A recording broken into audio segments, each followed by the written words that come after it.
A very good evening, a warm welcome to Dan Really Likes Wine, and welcome to a slightly nervous, there we go. Welcome to a show that was going to be coming to you live from Tang, Nicky van der Walt's fabulous Pan-Asian restaurant on Mandela Square in the heart of Sandton, a beautiful space that this afternoon played, in fact continues at this moment to play host to the launch of Nicky's Rosé, a fine rosé that he has produced in partnership with Pieter from Leeuwenkuil. It's the winemaker behind it, a lovely 3/4 Cinsault old vine, 1/4 Mourvèdre rosé that's elegant and crisp and got a beautiful salinity to it and a nice little ridge of acid, and has come together as both a lovely drinking wine and a lovely food wine. And so I was going to be doing the show from there with some Cap Classique today until a rather large DJ from Café Del Mar started playing at high volume, and I had to scuttle back to the Dan Really Likes Wine cellar, which meant the bubbles I had in my car have been bouncing up and down for the last 20 minutes. And I was a little worried that my Simonsig Onkel Satin Nectar was going to explode up my nose. Thankfully, it hasn't. And so it is one of 5 fabulous bottles that I am going to be showcasing today in the company of 3 wonderful, wonderful South African winemakers. 3 people who are part of the broader fabric of South African wine, but very much the heartbeat of the art of making method Cap Classique. And we celebrate that for a couple of reasons. Yesterday was Cap Classique Day, a day to kick off a month of drinking bubbles in September, and a month in particular of looking back 50 years, because as you heard me mention on a number of occasions, it is exactly 50 years since that very first South African Cap Classique was made, taking the French champagne, and because we can't call it champagne, because the French get terribly upset because we make it better than them, having to make it in a new name, and Cap Classique is that name, and so the first one appeared in 1971. And so 50 years on, it's the month of September where we celebrate as a whole.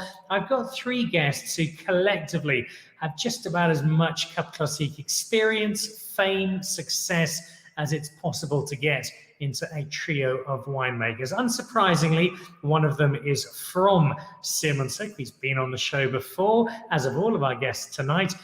He'll be joining us in just a moment, the son of the man who gave us that very first bottle. We've also got a man who's legally had his name changed to Bubbles. That's just how much he loves Cap Classique, and gee, he makes it well. And then completing the trio, we have a man from Villiers who is also held in as high a regard as it's possible to hold anyone when it comes to this. There are vintage champagne makers who dream of what these 3 are able to produce on a regular basis. So no surprise as to who they are then. Johan Malan, Pieter Bubbles Ferreira, and Jeff Grier, who join us this evening. Guys, a warm welcome. Lovely to have you all on the show. Happy days, happy days. Thank you, Dan. Thanks for having us. Hello, Johan. Hello, Jeff. Peter. Can we cheers to that? We can indeed. Or we can cheers to Bubbles getting here. I think Pieter Ferreira was a little late. He was on the phone to Barack Obama, just giving him some tasting notes for his latest bottle. And so I'm glad he's made it. And lovely to have all 3 of you here. And a warm welcome back to the show. And in particular, Johan, welcome to you, because for anybody in South Africa, this month must just mean so much. 50 years, not just of Cap Classique, but 50 years since your dad decided, you know what, I can do what those French do, and I reckon I can do it just as well, and kickstarted with a single vintage, something that has now set the platform for such a big, important, proud part of the South African wine industry, Johan. Yeah, thanks, Dan. It is quite a special year for us, 50 years of Kaapse 50 years of Cap Classique, and yesterday we had a very special celebration to commemorate his vision and his efforts that he started it all. And I think I always tell people that knowing what I know about making Cap Classique, he was incredibly brave just to start it, because I always understand the Cap Classique is quite a technical style of wine to make, and nobody else could actually advise him. Nobody could give him ideas or help him. So he had to find his way through the very difficult beginning, and with no equipment being made and manufactured locally, as well as bottles that had to be imported. It was all rather fortuitous that the first wine did eventually get to the market. So indeed something to celebrate. We've chatted to you on the show before about that first Cups of Uncle and about the wonderful history that kick-started. How much can you tell us about your dad's motivation, about what it was that drove him to say, this is what I want to do. I want to make it work in South Africa on South African terms? Well, one must remember that in the late 60s, South Africa had no access to Chardonnay, no Sauvignon Blanc or Riesling. Many of the noble varieties of the world were not yet planted and available in South Africa. So obviously we had huge areas under Chenin Blanc, and the other white varieties that were grown were Cape Riesling or Crucian Blanc, and well as Claret Blanche. So his initial efforts was to expand his offering to his customers, because at that stage we had 3 white wines and a Pinotage and a late harvest, and he wanted to do something that could expand the portfolio. So after his travels to Champagne in France with another close friend of his, Neil Joubert, was the owner of Spear at the time. He came back and he thought, well, if he can take the Chenin Blanc and make a Méthode Champenoise, he will have another wine to offer his customers and to the consumers. And also, it's never been done before. And he was, as I said, he was a brave winemaker, and he was always willing to innovate and to start something new. And I think that set the whole ball rolling. And also, incidentally, on that trip, he got the idea to start the Stellenbosch wine route, which also is celebrating its 50th anniversary this year. So we always laugh when people asked him in those days, you know, France, are you going overseas again? Because they all thought it's incredibly expensive, even more so nowadays. But then he always told people that I cannot afford not to go. So that was his kind of attitude, that always looking for new ideas. And it was exactly that which pushed us into this world of Cap Classique we love, and the Stellenbosch winery. Plenty of innovation in the Malan genes. And I want to come back to how that sits with you in a moment, Johan. Let's just jump over to Jeff for a second. This sense of innovation gave us Cap Classique, gave us a space which, as Greg Sherwood, who's watching the show now from London, says, Cap Classique, probably one of my favorite fine wine categories in South Africa, but also some of the most fun winemaker characters. Big love. And we've got 3 of those great characters today, 3 very passionate people. Your love of Cap Classique, Jeff, I know we've spoken about a little in the show in the past, but remind us what it is that of all the grapes, of all the styles, of all the varieties, this is the one where you seem to have really found your happy space. Yeah, Dan, it is a passion of mine, and I mean, the product itself is just so complex, and you know, any winemaker that is involved in bubbly production will tell you that you spend much more time with the wine, you're much more involved in the actual production process, and the whole extra activity of fermenting in the bottle, maturing on the yeast, doing the disgorging and the addition of dosage, and all those extra activities make you much more aware of this product that you have in the cellar, and then finally when you drink it, that bubble and the celebratory nature of it, and the excitement it creates, and the fact that it just turns everything into an occasion when you open a bottle, makes it something special in my mind. And yeah, it's you know, Johan mentioned the thing about not having the access to advice in South Africa. When we started in '83, we actually felt that we even needed to get a champagne producer involved on a sort of a royalty agreement basis, just to get access to that advice, to get that know-how that gets passed down from father to son in Champagne. And that's how we sort of started off. And I also had the opportunity to go over to Champagne on a regular basis and discover where this great product started, and obviously adapted to our conditions. I talk a lot about, often in jest, the French wishing they could make stuff as well as we do. Champagne, of course, remains the benchmark, and it's a home of exceptional, exquisite wine. But I firmly believe that across the board, we've got South African examples that are every bit as good as some of the fine champagne houses of France. What for you, Jeff, is it about South Africa, our terroir, our people, our climate, our conditions? What comes together to allow us to deliver consistently such world-class bubbles? Well, I think firstly, our winemakers are technically strong, and this is quite a technical category, so that helps. And then, our cellars are generally quite modern, so we have the facilities and equipment to handle it. But wine, we always say, is made in the vineyard. And although bubbly has a little bit more of a cellar process, but you still need good fruit. And I think South Africa has this abundance of terroirs where fruit can be grown for this type of product. And there are some focused areas, but generally Cap Classique covers the Western Cape, and different terroirs have been discovered to make good Cap Classique.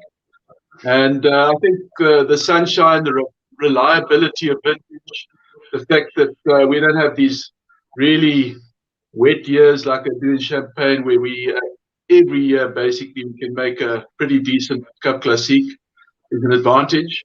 And then the fact that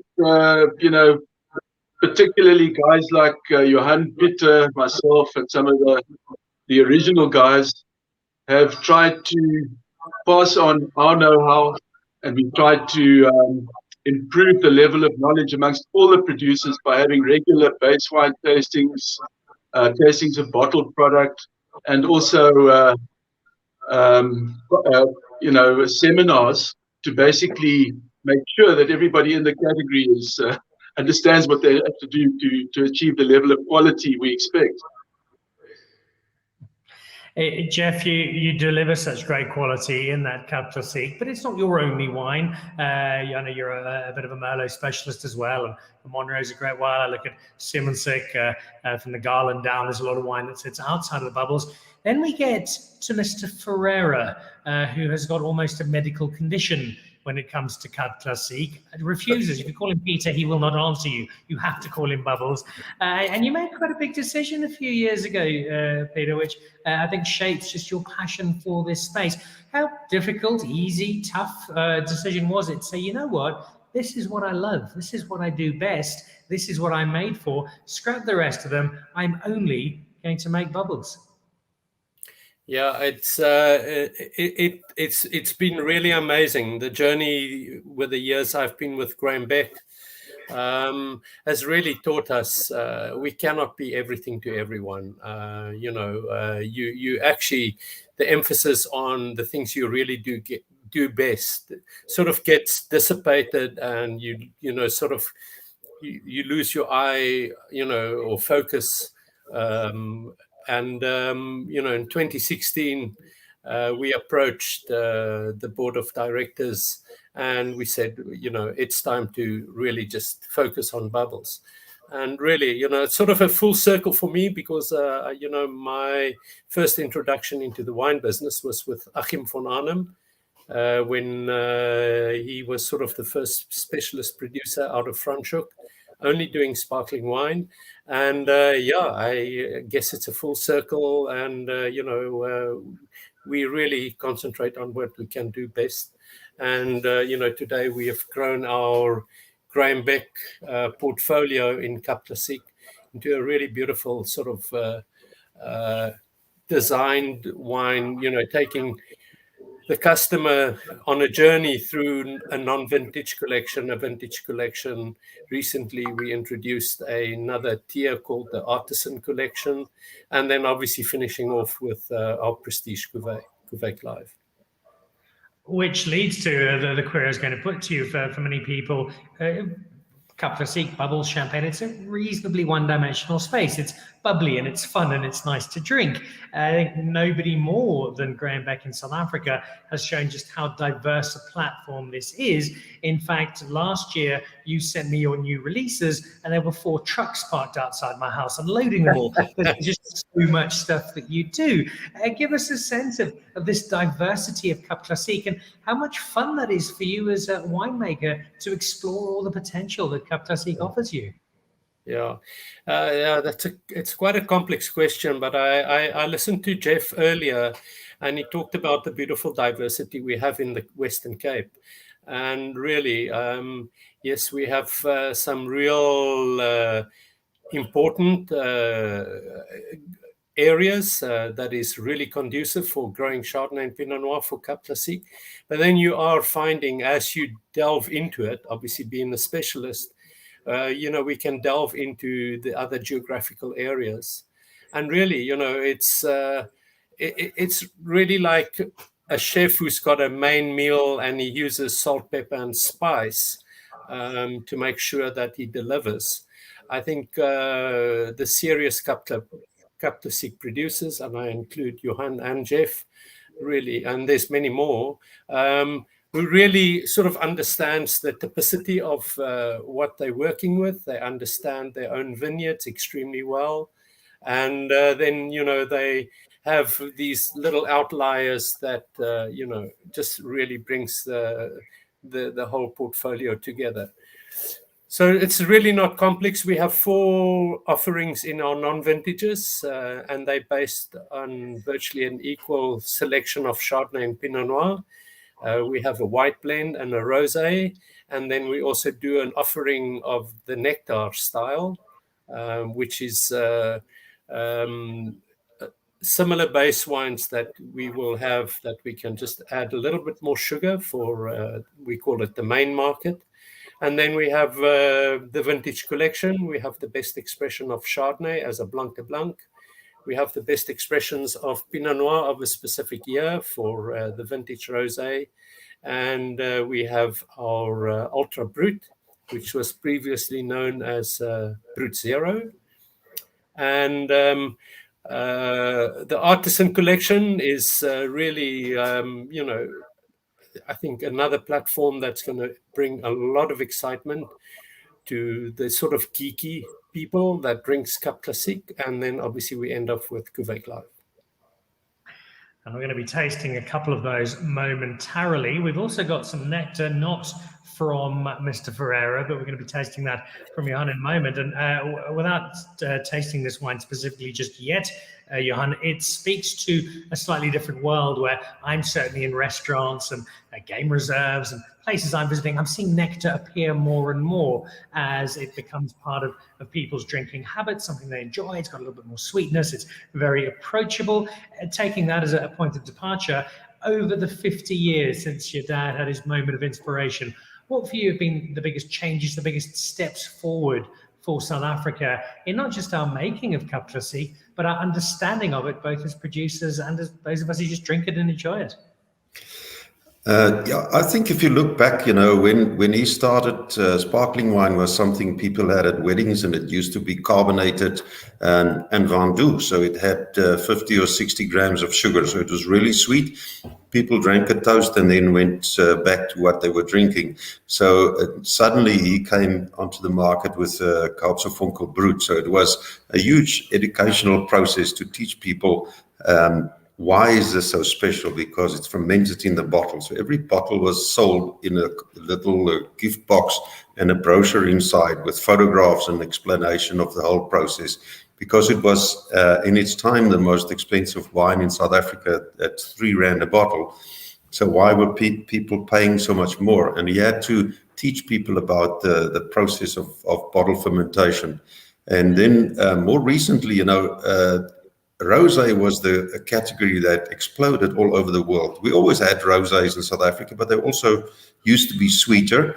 And selling a dry rosé as a still wine was virtually impossible. So people always looked at rosé as, now you like it because you like something sweet. But as a dry rosé, there was virtually no market. And then the category took off, not only in South Africa, but internationally. And that, of course, led to Cap Classique, and that became a huge growth area for Cap Classique.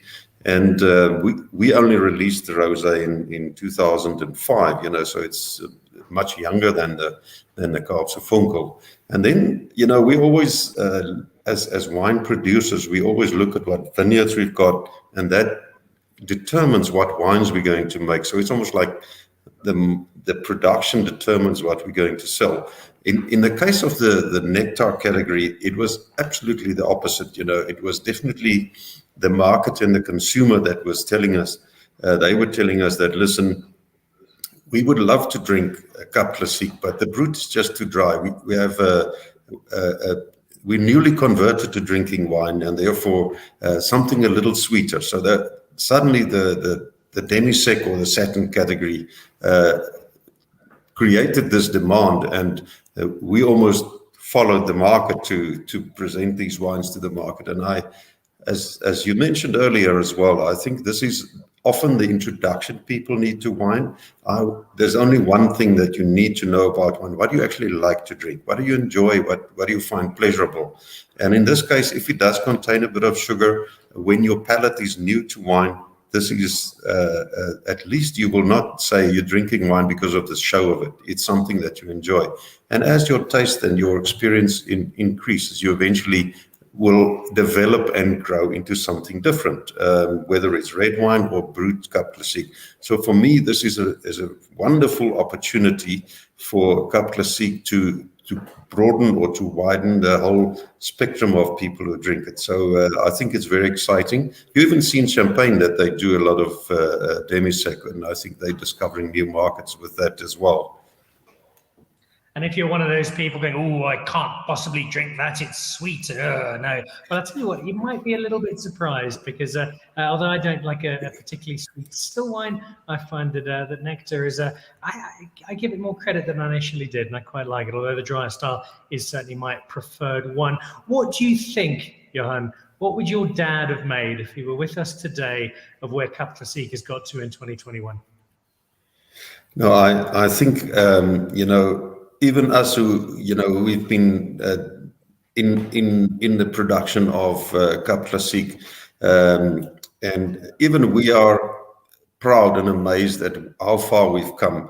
And if I think back of the time when we started the Cap Classique Association in 1992, there were only 14 winemakers who signed the constitution. To nowadays, they're probably, Pieter, you must correct me, or you can mention the number, but it's close to 200. So the category of or the number of producers has just increased. So I think he would have been incredibly proud of the fact that South Africa is now recognized as a producer of Méthode Champenoise or Cap Classique with our own name that can compare on a quality basis with the best wines in the world in terms of bottle fermentation. So from a really humble and small beginning, we've come enormous way, which is very gratifying, and he would have been proud, absolutely. And rightly so. It's been 50 years of a remarkable change and wonderful change. Jeff, I put a similar question to you as I did to Johan a moment ago. From your time making bubbles, watching this industry from its fairly blue-collar start, what's changed the most? What's the big impact been? What's the major difference or major differences that you've seen in your time with Cap Classique? Dan, yeah, I mean, we also started with the non-vintages. I mean, we actually started with a regular non-vintage Brut, and in '87 we went for the tradition rosé Brut. And the thing that's changed is that the consumer has become, on the one hand, there's a category of consumers that have become way more knowledgeable, and they're looking for something more unique, more special. So for those guys, we started introducing things like Brut Zeros or Blanc de Blanc style wines, and And also, as Pieter mentioned, stuff that reflects a specific terroir, the terroir-based wines, and also bubblies that reflect more of a sort of organic or biodynamic type attitude. So there's that side of the development, but then on the other side, there's a bunch of younger consumers that, as Johan has already covered, are going into the nectar, and we also do that, but we don't put it under our range. We put it under a range that we do for Woolies. But we also have a wine which is growing in sales, which is light. It's under 10 alcohol. It's low in alcohol and kilojoules, and it appeals to that person that wants a sort of a lunchtime bubbly that might be a little bit more health conscious, and we call it Starlight. You've heard of tasting stars, when you drink bubbly, and so we connect to that and we call it Starlight. But my view is that you've got two parts of the market, some of whom want something more special, and some who just want to get in on the Cap Classique action and just enjoy it as much as they enjoy any other category. But there's also a price thing. So, the more specialized bubblies are more expensive, and packaging's also changed a lot. People are playing with different bottle shapes and different label designs and different ways of closing the bottle in terms of foil and cork and muesli and all of that. All of that helps to add to the prestige of the category. And I mean, at the really top end, Pieter will tell you, and myself, we've actually got bubblies on the Guild auction this year, for example, which is the creme de la creme of the country's bubblies. So there's the market is going in a multiple group of directions. So there's there are a lot of different types of people that enjoy the Cap Classique. We're trying to make them all happy. I think Pieter's trying to make an individual bottle for each of them, and is getting pretty close to it. We've got a number of people watching. Reginald Peckmeyer, Reggie, good to have you watching the show from Cheetah Plains and the Sabi Sands. The only people that understand ladies and gentlemen jargon. Bubbles, just another way for me to pour you a glass full of applause. Gentlemen, muchas gracias for keeping the bubble magic alive. May your work live long with tears of joy. Those beautiful words. Thank you, Reggie. Victor Mofokeng confirms that he is watching as well, doubtless with a glass in hand, also out in the bush. Another one of our great sommeliers, Melissa Sutherland. Fantastic legacy and achievement. Thank you, Melissa. And Josephine Prieur. This is a nice segue into my follow-up question to Jeff. Josephine, bonjour, Johan, Pieter, and Jeff. I think this evening will be the best day to have some nice bubbles here in Meursault. Big hello from France. Bonsoir, Josephine. Lovely to have you on the show. Josephine from France, home of Champagne. Jeff, do you feel that the gap has been closed in terms of our understanding in South Africa? It was always, well, if it's a wedding, if it's a big occasion, if it's a celebration, it's champagne. Are we now, for those big moments, as South Africans, happy to set aside our Moutet Chandon, Veuve Clicquot, Lanson, those big names that we know so well, and go for that Cuvée Clyde, go for a special bottle of Villiers, a special bottle of Simonsig, and see them in a similar space? Have we made that transition, do you feel, in South Africa?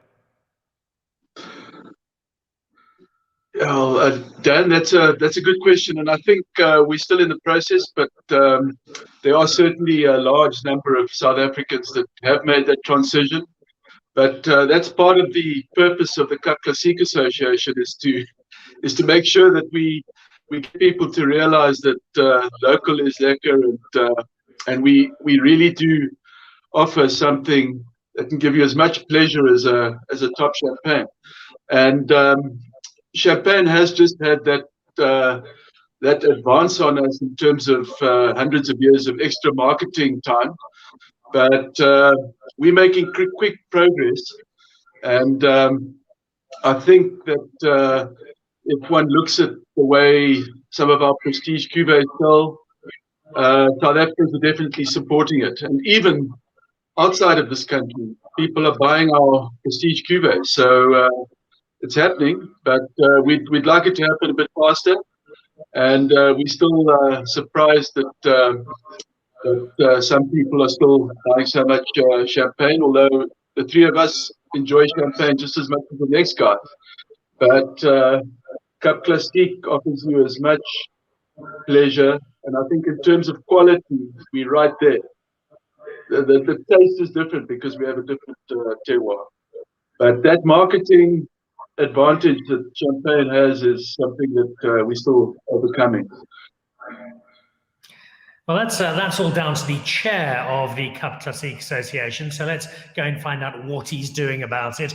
Pieter, if I look, not just yourself, people like Kroner, people like Colmont, like Lelude, like Charles Fox, we've got a number of specialist producers. All they're making is Cap Classique, which speaks of the focus we now have and the fact that this is really seen as a specialist South African category. At that high end, the stuff we can very happily put up against a vintage bottle from a great house in France. How much progress have we made? Where do you feel, honestly, we're sitting at that high end? Yeah, I think Jeff and Johan, more Jeff maybe, has alluded to that question or sort of the understanding.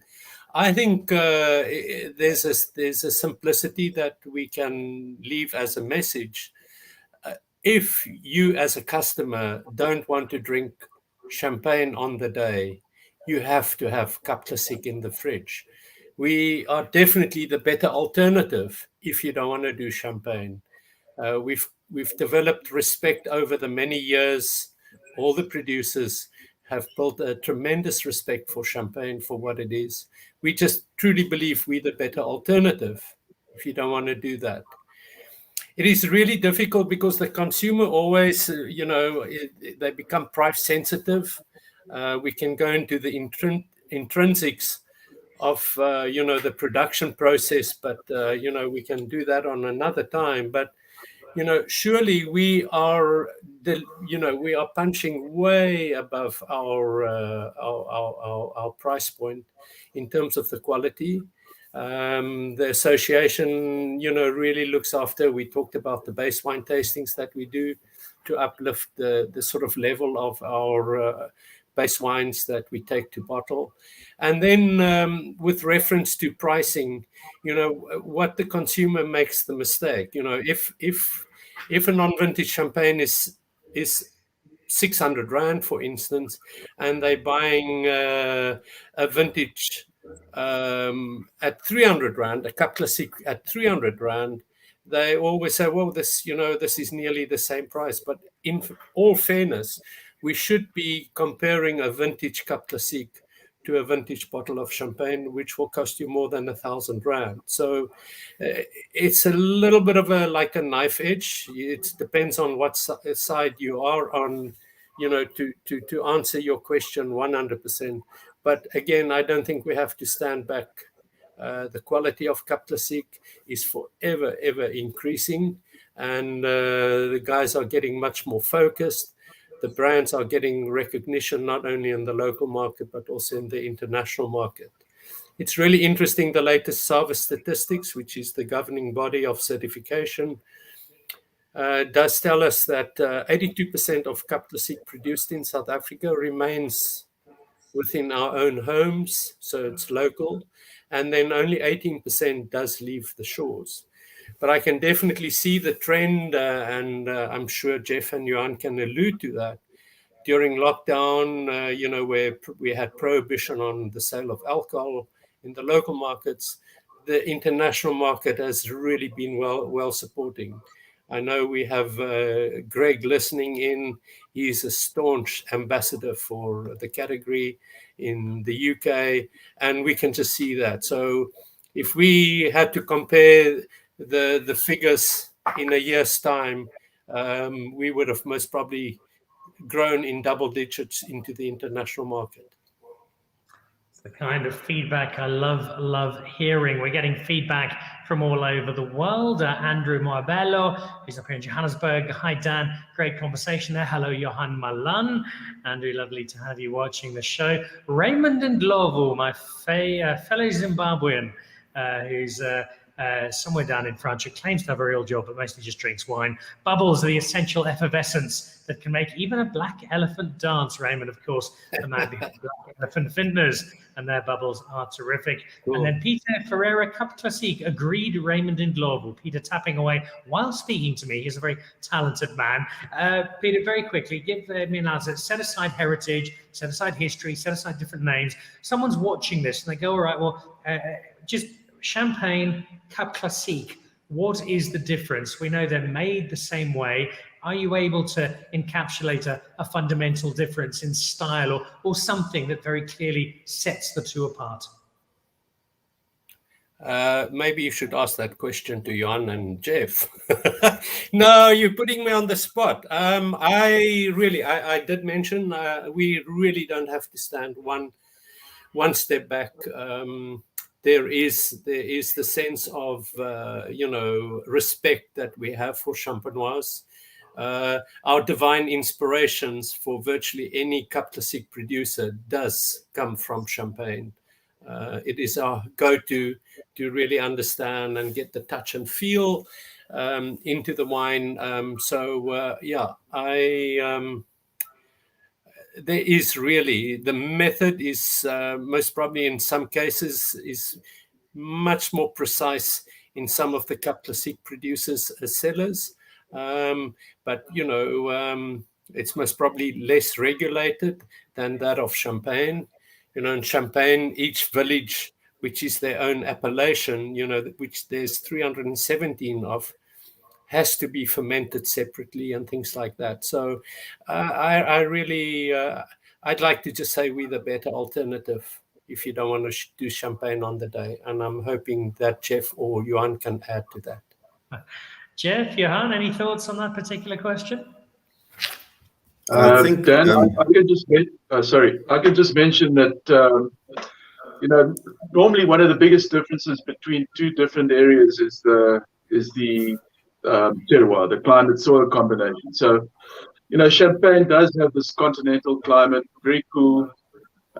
They have some summer rain, but that cool climate that they have is something that ensures slightly higher acidity, and that freshness and that liveliness of their wines is something probably that sets them apart. And then they have that chalk soil, which all the Grand Cru specifically are grown on, and that also contributes to the taste of the wine. But we pick our grapes early enough to ensure enough freshness, and generally most consumers of Babylon actually don't want too much acidity. They're quite happy with the level of acidity we get in our Babblies. And so I think the climate is probably the big difference in the soil, and that makes Champagne different to ours. And but when it comes to the actual product itself and the way it's made, I think we're right up there. And then, of course, the history of knowledge. The almost 350, close to 400 years now of knowledge that Champagne has is a plus. It's not denied. Johan, anything to add to that? Yeah, Dan, this is a question that I've had many times, and it actually made me think. The first question: how do we compare with Champagne? But the question is probably answered by looking at it from a South African point of view. And I always tell people we're not trying to make a copy of Champagne. We'll never be successful. We'll never succeed, and it would be a foolhardy thing to do. We must actually make a Cap Classique that is a reflection of South African conditions in the Cape. That's why it's called Cap Classique. And Jeff mentioned the differences in soil. The climate is different. We have a Mediterranean climate. They've got a continental climate. But a Mediterranean climate is really textbook for growing grapes. And I think the fact that we have an abundance of sunshine, whereas in Champagne, ripeness is the critical thing that often escapes them, and that's why they have to make use of a lot of reserve wines to maintain a certain house style and a level of quality. In South Africa, ripeness is a given. Our biggest challenge often is to pick the grapes in time, not to get overripe. So for me, something that I think is intrinsic to Cap Classique is the fact that you must taste the sunshine in the wine, because that's a reflection of our climate and our conditions, and that is that we get a natural ripeness, and that's an expression of fruit in the Chardonnay, the Pinot Noir, and the Pinot Meunier, and that is something that I look for in Cap Classique. So we're not trying to make a better wine than Champagne. We just want to make the best Cap Classique in the world, and I think that is what we are doing, and we are constantly growing and getting more experienced and better at it. But the other thing is also age in the bottle. I think the Cap Classique Association funded a 4 or 5 year research project about maturation on the lees, and the wines were tasted annually to see what effect that has on the character and the evolution of the wine. And that resulted in us deciding that the minimum length of time on the lees in the bottle should be increased from what it wasn't 9 months. Now it's 12 months. So next step would be to go to 15 months. And that is, it's no secret that when you spend longer time on the yeast in the bottle before you disgorge, it does improve the quality and the complexity. And I think in that respect, Champagne has had a few 100 years head start on us, and they've got huge investment in inventory, bottles lying in those ice-cold Griers underground. But we're getting there, and I think this was a brave move for Cap Classique. So the people who love Cap Classique will start noticing that. If you look at the prestige wines, often they are 2013, 2014, or so they 7, 8, 9 years old, and those wines are exceptional. So that's something to look out for that special occasion when you're looking to celebrate something really important. Is look for something older, because you will taste the difference. Indeed. Dan. Yes, jump in, please. Sorry, I just want to, one more thing I want to add, but it was touched by Johan and Jeff, and I'm very happy that they did it in such a nice way. I think the biggest difference between Champagne and besides the sort of respect we have and that of Cap Classique, I really believe Champagne chases ripeness, but in South Africa for Cap Classique, we chase the sun. Our window period is very short, because we are picking our grapes at the slightly lower sugar levels. With the abundance of sunshine, I think most probably it is part of the signature of any Cap Classique is that we will show you sunshine fruit in any Cap Classique. And if you haven't tried Cap Classique, that sounds like a wonderful piece of marketing spin, or sunshine in a glass. Doesn't it sound good? Drink a glass of Cap Classique in summer, especially on the estate. It is there. I promise you it is. We've got lovely Cap Classique. You maybe talked for far too long without having some taste. So let's get straight into that. I think we'll wrap up with the last two with Johan. So let's start with you, if we may, Mr. Bubbles. You've got two here for us. First, you got that Ultra Brut 2016. It's that zero dosage. Was the change in name because people thought it was an alcohol-free drink? No, we had a few entrepreneurs in the marketplace that during serious lockdown and the alcohol ban, is that they had it on the shelf next to non-alcoholic wines because it said Brut Zero, and the consumer had the opportunity to buy something with alcohol. So I think it's slightly irresponsible for us to stick to the name Brut Zero. So we are now mentioning Ultra Brut on the label. And it's really the purest expression of dry as such, because there is no addition of any dosage or sugar during the final stage of removing the yeast from the wine. So the current release with a name change is 2016, and it happened to be 100% Chardonnay, and yeah, it's just showing beautiful thing. There you have it on the screen. It's really got the pristine, bracing freshness with no addition of sugar. It's a wine that is kept for a minimum of 5 years on the lees, and yeah, it's just really beautiful. We normally encourage people, when you should be drinking this in winter time to look gorgeous in summer. I do love it. It's got such a precise dryness to it. It sweeps down very quickly indeed. It's one of the two we have. The other, the Cuvée Clyde. This is the rock star stuff. This is the stuff where you might miss a payment or two in your bond to buy some, but believe me, it's worth it. What makes this quite so special? Yeah, Cuvée Clive, the current release is, we've just moved over. I think we sent you, it's also sort of a vintage release. It's the 2017. In Cap Classique, vintages that come to mind is 2009, 2015, but really the unsung hero, I think, will be 2017. 2017 just shows so much purity. And obviously Cuvée Clive is our prestige cuvée at Graham Beck, which is all about the sort of selection process. You and I have chatted about this before. It's really about a super selection. So it's the very, very, very best of the vintage that will express our prestige cuvée. And whether it's driven by a blend of Chardonnay and Pinot Noir, or the reverse, or then a single vineyard, for instance, that is the story for Cuvée Clive.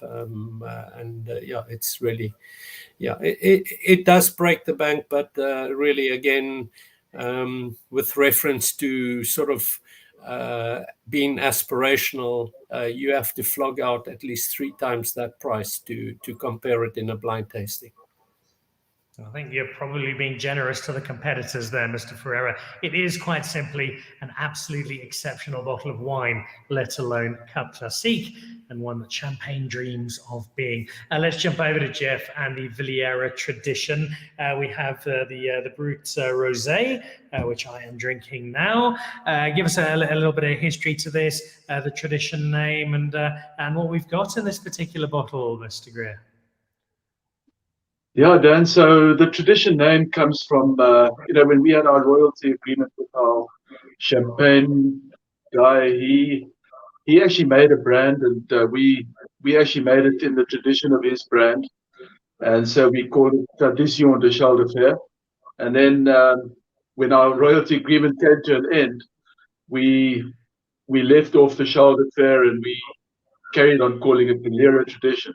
And so we had the white Brut, and then we introduced the Rosé Brut in 1987. And, Rosé has actually been a very strong category worldwide over the last 5 or 6 years. And in bubbly, it's always been quite strong. It's about 30% of what they do in Champagne. And here it's everyone is now including Rosé in their mix, even in their sort of premium mix. So Rosé has just got that beautiful color appeal, and there are a couple of ways of making it. So, you can either do what we call skin contact, or you can blend in a purpose-made red wine, which gives you the color. So, when you're making bubbly or Cap Classique, most of it's white. And quite often we're using red grapes to make white wine. If you and we're pressing whole bunkers, so to get color from those skins is actually quite difficult. But if you do exert a bit of pressure and you allow the grapes to lie in the press for a while, you can extract a bit of color. But we find we have much more control by making a very specific red wine from Pinot Noir, which we keep. And when we make up our rosé blend, we blend in about 2 to 3% of a red wine that gives us a controlled amount of pink color, but it also gives a bit more fruit and a bit more richness to the wine. But at the same time, it gives a little bit more tannin, which basically makes the wine probably more flavorful but less elegant. And that is typical of a rosé. So you get the fruit, you get the richness, and you get a wine that's probably not quite as delicate as a white, but it's got that beautiful color, which is normally displayed in a clear bottle. And it really goes well with everything pink, like sushi, mussel, sunset, and Valentine's Day. So it's a great drink, and rosé is really doing well. And I think our traditional rosé is it's obviously the second biggest volume bubbly that we do, and it's an important category in our life. Well, it's finding a very welcome home here in Johannesburg. You mentioned food there. Just touch on that for me for a second longer, if you will, Jeff. That idea, one which I think South Africans are starting to become more familiar with, but have still a little way to go. And that's that idea of bubbles as a food wine. Absolutely. I think it's critical to be aware of that, because, you know, if you're only drinking it as an aperitif, you're missing out those really good combinations of good bubbly and food. So, you know, sort of a very dry, delicate bubbly goes really well with oysters, for example. And if it's got a little bit more flavor, it goes really well with most seafood dishes, particularly the shellfish, you know, like crayfish or prawns, that type of thing. And I mean, sushi is made for bubbly, I think. And, you know, you get all the right colors in sushi to go with rosé particularly. But any of our bubblies could go with different versions of sushi. But, you know, most seafood, I mean, we have our Munro Brut, which is our prestige cuvée, which is a mature version of our Cap Classique.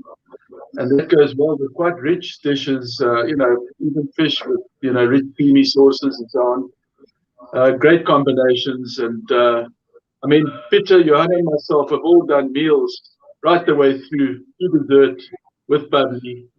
And you are never happier than you are at the end of that kind of a meal.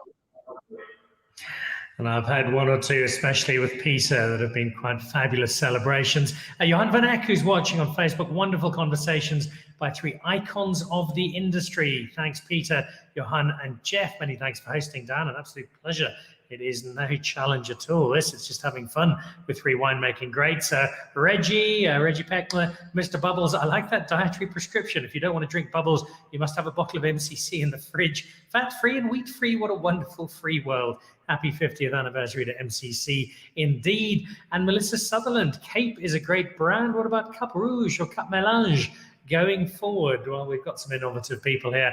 I'm sure there are all sorts of new ideas on the horizon. For now, though, let's wrap up with the wines we have, and they're in very, very cool bottles. Johan, who's responsible for this design? What was the thinking behind this this eye-catching pair of wines that we've got here? Well, you know, I'm now part of the old guard at Simonsig, so in this case, we sat back and gave the youngsters an opportunity to bring something completely new and fresh to the table.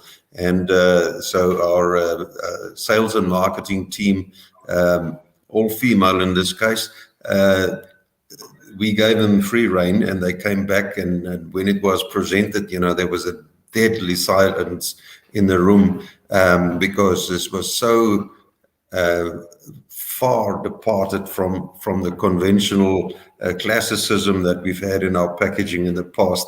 But the great part of the story is that we actually almost accepted it at that very first meeting. So the rationale behind it just made so much sense. And in this case, the design is based on the Cape Floral Kingdom. So there are 3 different species of our very rich Cape Floral Kingdom depicted on the label: the Strelitzia, the Cape Star, and the Iris.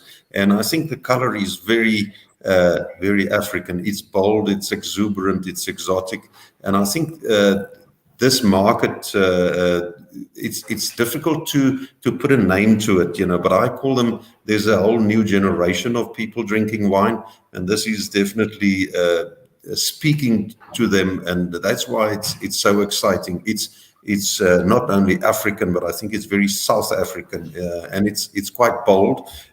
So it took us a while to grasp it and to think that this is the way forward, but it's been accepted exceptionally well. So we're very pleased with the result. And if you've been around for 50 odd years, it is important in this wine industry that's constantly evolving and that's so dynamic, with so many younger, new winemakers and people coming on stream and creating new images, and to have to keep up.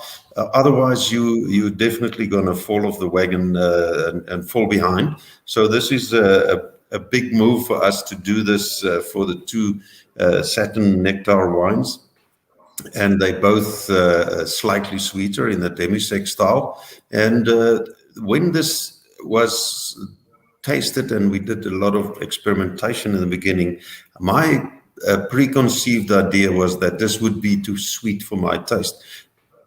Totally the opposite. So I actually want to tell people to go and try it out, because it is something that I can drink very easily. Obviously, as Jeff said, there's a meal there. You can have it with a different course, and maybe something sweet with the dessert. But I've been in France where they had a sauterne with some foie gras, which was a starter at the beginning of the meal, so a sweeter wine with a very rich kind of type of food. So this is very versatile, and I think it has broadened the spectrum tremendously in a glass of wine that I can easily enjoy. And I think if you look at the popularity of it, a lot of other people agree.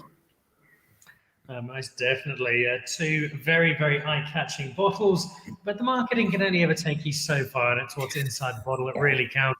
And it is well worth having a crack at just another example of the diversity of this fabulous, fabulous Cap Classique space.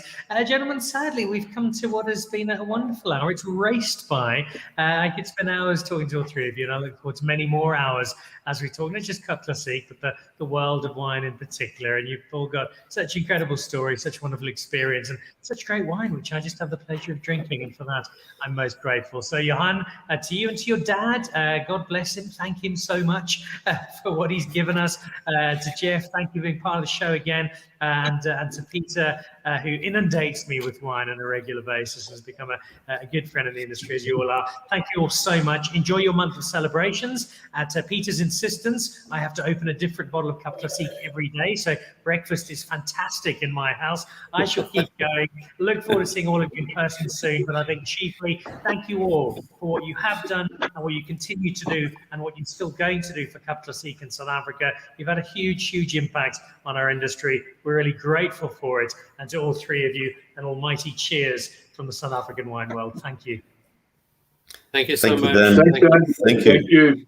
And thanks, Peter and Jeff. Just one more thing. The wine farms are open 7 days a week, so don't forget that if you're down here. A great note on which to finish. A big, big thank you to 3 terrific guests. This is a history lesson, but a very alive form of history through the bubbles of the South African world of Cap Classique. Bubbles Ferreira, the chairman, Jeff Grier, so passionate, such an excellent winemaker, Johan Malan from the family that gave us bubbles here in their current forms. All 3 of you, thank you so, so much. That wraps us up for this evening. There is so much coming up on Dan Really Likes Wine in the next month or two. I'll have a stint overseas, I hope. You never know when things will change. We'll also have a look at getting wine in from some previously unknown parts of South Africa. We're going to also be having a look at some terrific winemakers who I caught up with at the Saxon earlier on this week.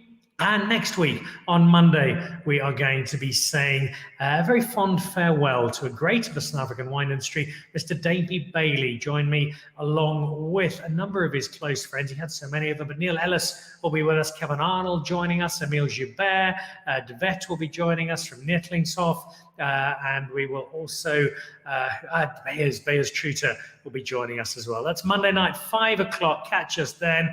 For now, have a wonderful evening. A huge thank you to Johan, to Jeff, and to Peter. Keep drinking South African wine, and for September, make sure it's Bubbles. Cheers and goodbye. To join the Pick and Pay Wine Club, simply SMS your smart shopper number to 36775. It's absolutely free, and you'll get for yourself 3 times the smart shopper points on every bottle of wine bought. You'll also get a 20% discount on 10 different wines each month, a 25% discount on a case of wine, and a Magnum, some terrific competitions and invitations to awesome events.